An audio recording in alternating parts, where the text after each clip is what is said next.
मम्मा है ना।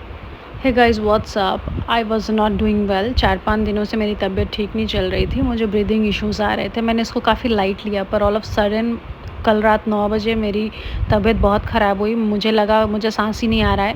1 मिनट के तक के लिए मेरी सांस लगा मुझे रुक गई, मैं तो गई अब। बट फटाक से बगल में अपोलो हॉस्पिटल है, हम लोग दौड़ के यहाँ पर आए। मुझे इमरजेंसी में देखा है ना, उन्होंने मुझे पंप दिया, तो उससे मुझे ब्रीदिंग में थोड़ा रिलीफ मिला एंड थोड़ी देर के लिए मैं बिल्कुल ठीक हो गई। तो फिर हमने सोचा कि मैं रुक के यहाँ पे या तो एडमिट हो जाऊँगी, नहीं तो पहले जो भी यहाँ पे डॉक्टर हैं उनसे मिलूँगी।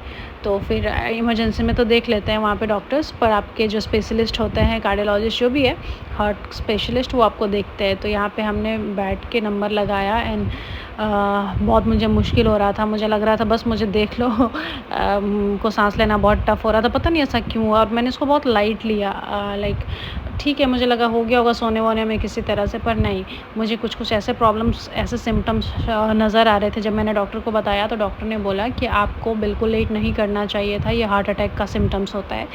तो हम लोग फटाक से दिखाए एज़ सून एज़ पॉसिबल, क्योंकि थोड़ा-सा फिर हमें जो मेडिसिन उन्होंने बताया हम लोग ने ख़रीदा यहाँ से एंड फिर हमारे बहुत सारे टेस्ट हुए जिसके रिपोर्ट्स आने बाकी हैं। रिपोर्ट्स आ जाएंगे कल शाम को। तो सारे रिपोर्ट्स के बाद फिर डॉक्टर से हमें मिलना है कि क्या है नहीं है। तो फिर उसी तरह से घर बाजू में ही था, एक बिल्ली है, एक सल्लो था यहाँ पे अपोलो के जस्ट पास। तो वो मिस के साथ खेलने लग गई। हमारा चेकअप हुआ एंड हमने कैब बुक किया एंड फिर हम लोग यहाँ पे वेट कर रहे थे, क्योंकि बारिश बहुत ज़्यादा हो रही थी।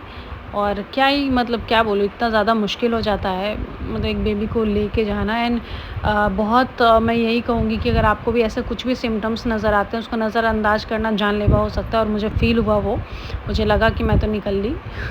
तो इसलिए भी मैं ये बता देना चाहती हूँ, क्योंकि ये आजकल बहुत लोग में हो रहा है एंड ये प्रॉब्लम मुझे कभी हुआ नहीं था। एक बार 3 साल पहले मुझे ऐसा शॉर्टनेस ऑफ ब्रीदिंग हुई थी, पर इतना मेजर नहीं हुआ था जो इस बार मुझे हुआ, पता नहीं क्यों हुआ। तो जो भी है, ये चीज़ मैं आप लोगों के साथ शेयर करना चाह रही थी, क्योंकि अगर आपको भी ऐसा लगता है सडन से डिजीनेस फील होता है, हार्ट में प्रॉब्लम होने लग रहा है, मतलब हार्ट थोड़ा सा पेनफुल लग रहा है, सेंटर ऑफ हार्ट, तो आप इसको नज़रअंदाज नहीं करो, ठीक है। आप जाओ डॉक्टर से मिलो ASAP and get your treatment done.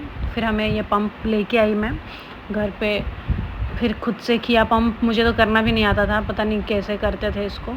फिर समहाउ उन्होंने ही सिखाया डॉक्टर ने, तो मैंने वैसे ट्राई किया and it really helped me and मुझे रात में बहुत अच्छी नींद आई। 4-5 दिनों से मैं सफ़र कर रही थी, बट मैं खुद की वजह से नहीं जा रही थी। मैं इनको भी इतना नहीं बता रही थी कि मैं बहुत प्रॉब्लम में हूँ, क्योंकि हाँ, हालांकि ये सब चीज़ें छुपाने की नहीं है।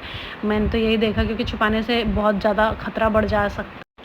मैं इनको बताती तो मेरे से ज़्यादा पैनिक ये होने लगते, और वो देख के और मैं पैनिक हो जाती। और भूमि भी है, उसको भी संभालना है, हम ही दोनों में से किसी को, तो इसलिए थोड़ा समझदारी से काम लेना चाहती थी मैं, पर ये मेरे पे भारी पड़ गया।